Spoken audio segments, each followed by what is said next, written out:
नमस्कार दोस्तों, एक बार फिर स्वागत है आपका अपने चैनल जीके आसान ट्रिक्स में। तो हम टॉपिक कर रहे थे घड़ी में 2 वीडियो अपने पहले डाल चुके हैं जिनको आप देख सकते हैं। अब अपने बात करते हैं दर्पण प्रतिबिंब और जल प्रतिबिंब के बारे में। यानी घड़ी के समय को दर्पण में देखने पर जो उसका प्रतिबिंब दिखाई देगा उसमें क्या समय अपने को दिखाई देगा, और घड़ी के समय को जल में देखने पर या जल के प्रतिबिंब में देखने पर क्या अपने को दिखाई देगा। तो चलते हैं आज इस टॉपिक पे अपने जानेंगे विस्तार से। देखिए, बात करते हैं पहले दर्पण प्रतिबिंब की। ये मान लीजिए पहले घड़ी है, इसमें 1 से लेके 12 तक अंक लिखे हैं। 12, 3, 6, 9,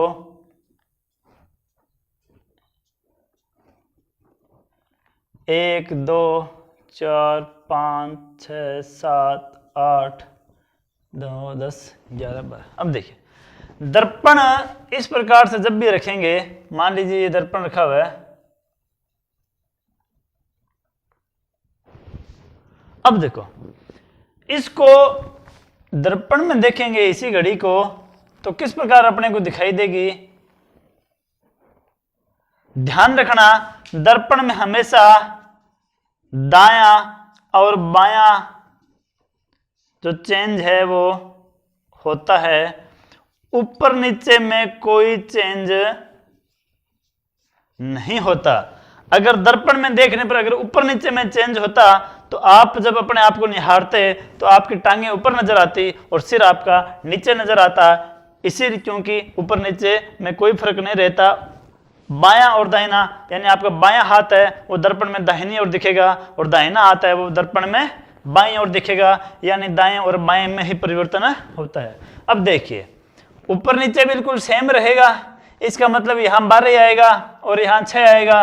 अब देखिए, बायां दायां चेंज होगा। इसी आकृति को, इसी घड़ी को यूं रखेंगे, देखो यूं रखेंगे तो ये वाली जो साइड है वो आ जाएगी इधर और जो अंदर वाली साइड है वो रह जाएगी अंदर की ओर। तो यहाँ क्या रह जाएगा 3 और यहाँ हो जाएगा 9। इस प्रकार का परिवर्तन होगा। अब इसमें देखिए, बाकी जो अंक हैं वो इसमें कहाँ दिखाई देंगे।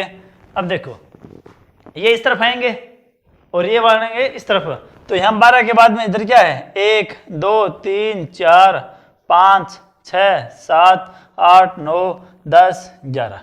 अब दर्पण में इसी घड़ी को देखने पर आपको इस प्रकार दिखाई देगी।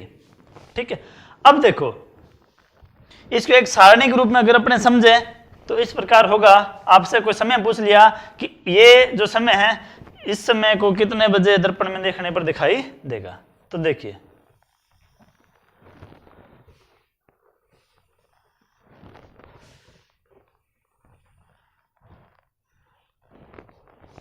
अब बात करते हैं ये घड़ी का समय, या यूं मान लें इसको बोलते हैं अपने वास्तविक समय, और इसको बोलते हैं अपने प्रतिबिंबित समय।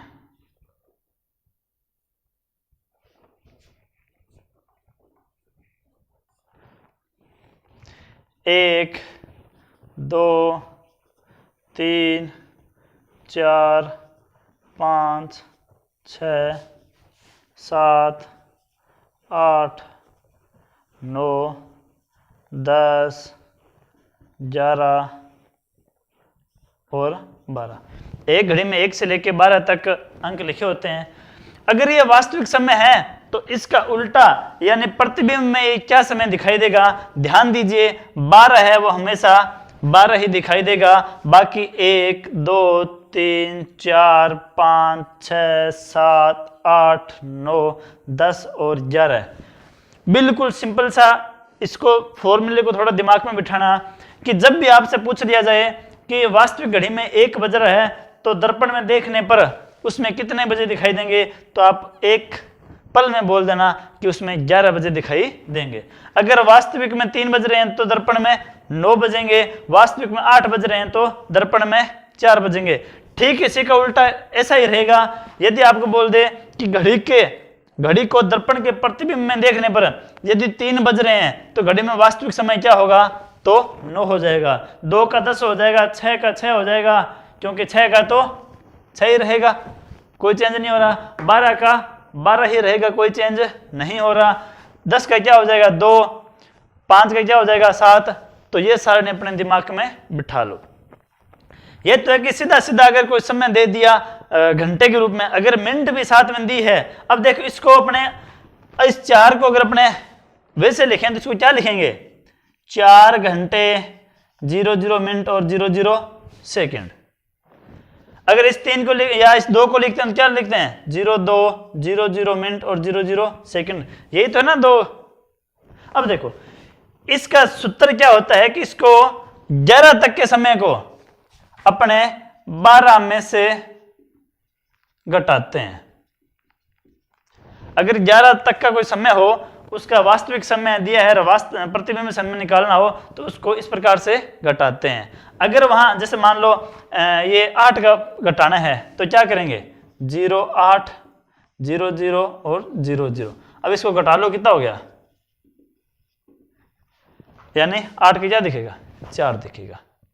मान लो इस 10 का बताना है कि प्रतिबिंब में 10 बजे दिख रहे हैं, तो वास्तविक समय क्या हो जाएगा। तो आप क्या करोगे, इसको 12 में से घटाओगे, तो इसको घटाओ आप 10, क्या दिखाई देगा, यानी 10 का 2 बजे। अगर यहां मिनट दिए अपने को साथ में, घंटे के साथ में मिनट दिए हों, तो आपको क्या करना है। अब देखिए अगर यहां मिनट दिए होगा तो आप क्या करोगे, आप ऐसे करोगे, इसके लिए आप क्या लिखोगे 11 घंटे 60 मिनट और 00 सेकंड। यानी इसका मतलब और इसका मतलब दोनों का एक ही है, क्योंकि इसके अंदर चूंकि अपने को मिनट दी है तो मिनट में से घटाने के लिए मिनट भी लिखना जरूरी है। तो आपका ये हो जाएगा 11:60 मिनट और 0 सेकंड। अब मान लो कोई भी अपने को समय दे दिया, यहां एक सवाल लिख रहा हूं मैं, किसी घड़ी में 8:20 हो रहे हैं, तो उसे दर्पण में देखने पर क्या समय दिखाई देगा।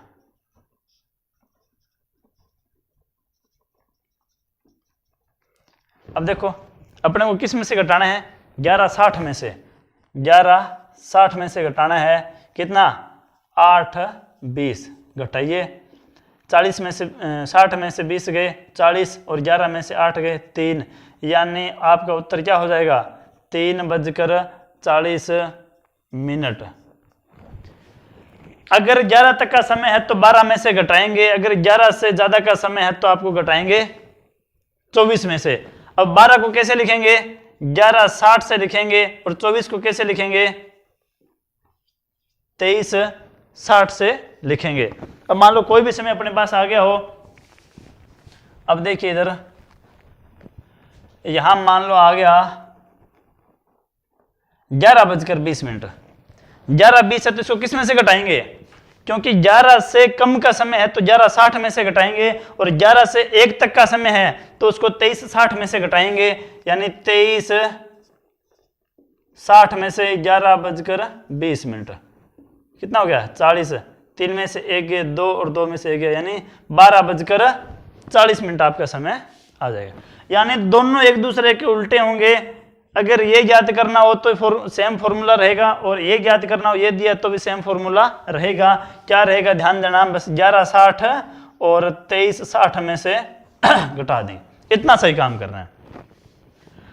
ये कब घटाएंगे जब समय 11 से छोटा हो, और ये कब घटाएंगे इसमें से जब 11 से 1 तक का टाइम दिया हो।